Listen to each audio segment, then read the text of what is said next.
Hello विद्यार्थी मित्रांनो, चला आता आपला काउंटडाऊन फायनली संपलाय.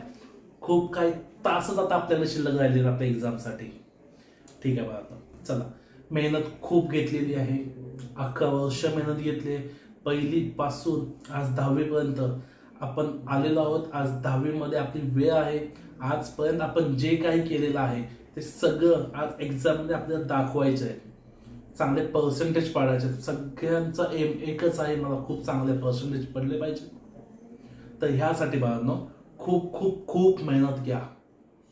दुसरी गोष्ट, जो बोर्डला तुम्ही बसणार आहात, 10वीला पहिल्यांदाच बोर्डचा पेपर तुम्ही देताय, त्यामुळे अजिबात टेन्शन घेऊ नका बाळांनो. तिकडे गेल्यानंतर तुम्हाला बारकोड चिटकवायचा असतो, साईडला होलोग्राफ लावायचा असतो.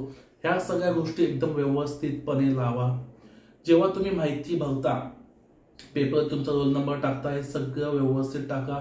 सगळं डोकं शांत ठेवा आणि प्रत्येक माहिती व्यवस्थित टाका. बाळांनो, ती जर माहितीच व्यवस्थित नाही टाकली तुम्ही, तर पुढचा दिलेली सगळी मेहनत तुमची पाण्यामध्ये जाईल. तर त्यासाठी जेव्हा पेपर भेटेल आपल्याला, त्या टाइमला आपल्याकडे हॉल तिकीट आहे. हॉल तिकीटवरची माहिती तुम्हाला भरायची आहे. तर ती माहिती खूप शांत डोक्याने त्या ठिकाणी टाका. आपल्या सगळ्यांचा एम एकच आहे, मला खूप चांगले मार्क्स पडले पाहिजेत. तर काय आहे बघा, पॅनिक नाही व्हायचं. आपल्याला प्रत्येक पेपरला टाइम मॅनेजमेंट जमला पाहिजे.